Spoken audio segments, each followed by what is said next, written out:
Time now for the Morning Rush. We start with news happening today. Later this morning, more difficult testimony expected in the trial of the man accused of prostituting his young daughter.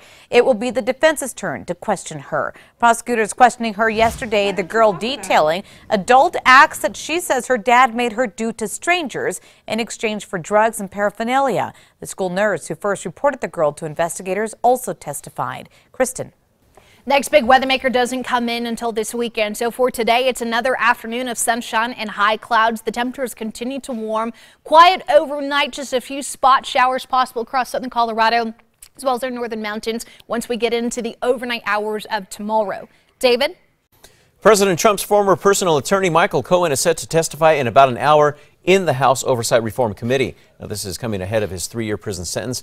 Cohen is set to testify that the president repeatedly used, quote, chilling racist language, all in his presence. Now, he's also expected to say that he heard the president have a conversation with Roger Stone about a WikiLeaks release of stolen Democratic emails. Jamie? President Trump and North Korea leader Kim Jong-un meeting for the second time today, this time in Vietnam. And a lot of things are going to be solved, I hope, and I think it'll lead to really a wonderful situation long term. Today's big topic of discussion, denuclearization. Secretary of State Mike Pompeo and White House Chief of Staff Mick Mulvaney have joined President Trump and Kim today for a social dinner. They will meet again tomorrow. U.S. lawmakers representing New Mexico also speaking out this morning. Senator Tom Udall saying he is, quote, always in favor of smart diplomacy that will diffuse tensions and work toward denuclearization. Representative Ben Ray Lujan saying he hopes the president is approaching the second meeting with a clear strategy. And of course, you can find the latest details as the summit gets underway. We will have that for you on air and at alwaysonkRQE.com. On to news happening later today. Topgolf set to officially have a location in Albuquerque. Their groundbreaking ceremony is scheduled for this morning. Topgolf plans to build a $39 million restaurant and golf entertainment complex at the corner of Montano and I-25. That's where the beach water park used to be. We'll follow this later on today. Rio Arriba County is joining a growing number of counties declaring itself a Second Amendment sanctuary county. The resolution itself is purely symbolic, but it opposes bills like one requiring background checks on all gun sales. Now, according to the Albuquerque Journal, 3 county commissioners in Rio Arriba County voted for the declaration.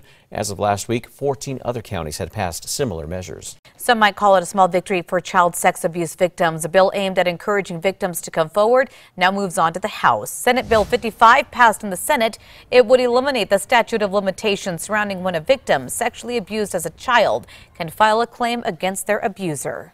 A bill aiming to give people with a criminal record a second chance is now in the hands of the Senate. House Bill 370 would allow some people with a record to petition the court to remove their criminal record from public view. Now, this does not apply to people convicted of violent crimes like homicide or crimes against a child. It also does not apply to DWI. We could soon learn who Governor Michelle Lujan Grisham will select as her corrections secretary. This after the woman tapped for the post is backing out. Julie Jones, the former Florida prison system leader, announced that she's no longer able to take the job, citing unexpected personal issues. A teen is facing charges accused in a road rage incident on I-40. BCSO says that 19-year-old Romulo Aragon was driving on I-40 in the East Mountains yesterday when he pulled a gun on another driver and tried to run them off the road. The driver told investigators that Aragon shot at them. When deputies arrested Aragon, they say that he admitted that he was armed. We're waiting to find out if a district court judge will keep the woman accused of drinking before crashing into an APD's officer's cruiser locked up until trial. Police say Kyla Martinez crashed into Officer Nathan Sweeten. He was investigating a crash on I-40 on Sunday. Also moving on to this morning, you can see here that we could soon find out if more than a dozen new defendants will be added to a lawsuit against opiate manufacturers and suppliers. Attorney General Hector Valderas filed a motion yesterday to add those defendants onto the 2017 lawsuit. Valderas has accused pharmacies and manufacturers of profiting from opioid sales here in New Mexico. Kristen. Today's Metro Threat Index down to a 1. Just some chilly temperatures this morning, but no problems this afternoon with highs in the 60s, mostly sunny skies and light winds. David? Some youth soccer fans will be going to New Mexico United's first game. This comes after APD went out pranking their parents. APD pulled over parents taking their kids to soccer practice yesterday. Drivers thought they were going to be getting real tickets, but APD was actually handing out 50 tickets to the soccer team's first game on March 9th, happening at Isotope Stadium against Fresno. Also this, in a few hours, we could find out the city's plan to help relieve Balloon Fiesta traffic congestion.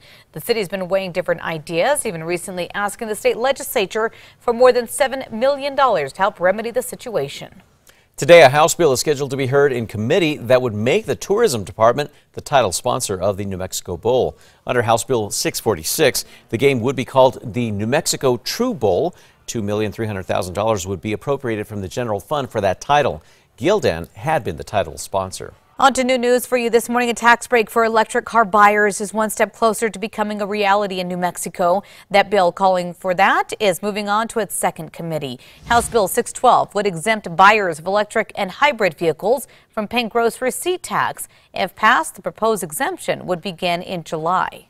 Well, tonight, the last 4 regular season games for the Lobo women's basketball team that is kicking off against San Jose State. The Lobos have 2 home games left and 2 on the road. This is to claim the Mountain West regular season title. Now, tip-off for tonight's game is at 7 p.m. Albuquerque is getting national attention this morning after being named one of the Travel Channel's top 10 best budget travel destinations. Albuquerque is ranked 6th for its wide variety of inexpensive museums, its connection with Route 66, and its proximity to nature trails as well as camping. Kristen. Time now for a check on your Wednesday morning commute. Looking clean and green across the metro. No major accidents or tie-ups to worry about at this hour, and the Big I moving smoothly for the moment. According to the American Customer Satisfaction Index, Costco is now the most satisfying place to shop online.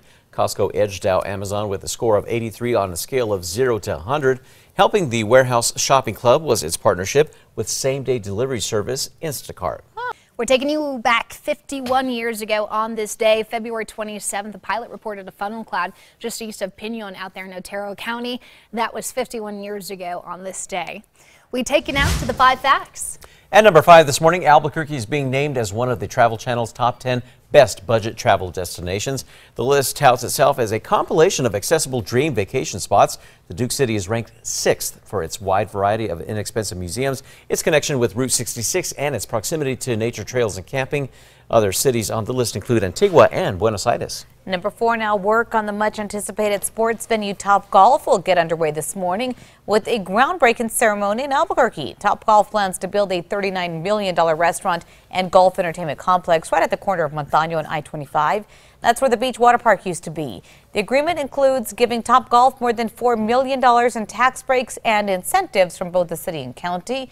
In return, Topgolf is agreeing to create at least 200 jobs. At number 3, the warm-up continues with temperatures in the 60s, where we should be in the 50s to close out February. No rain or snow today. Some spotty showers over southern Colorado and the northern mountains tomorrow night. Breezy to windy by Friday, and our chance for showers arrives on Sunday here in Albuquerque.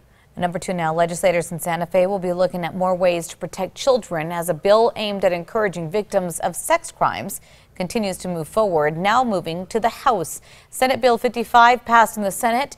It would eliminate the statute of limitations surrounding when a victim sexually abused as a child can file a claim against their abuser. Now, supporters say perpetrators should not be able to look at a calendar and know when the child they abused loses the right to tell their story. And at number 1, more questioning on the stand today by the defense for the young girl whose father is on trial, accused of prostituting her. Now, this comes after questioning of the now 8-year-old from prosecution yesterday. Prosecutors believe that James Stewart and his wife Terry Sanchez exposed the girl to a drug and alcohol-filled lifestyle for years. The girl detailed adult acts that she says her dad made her do to strangers in exchange for drugs and paraphernalia.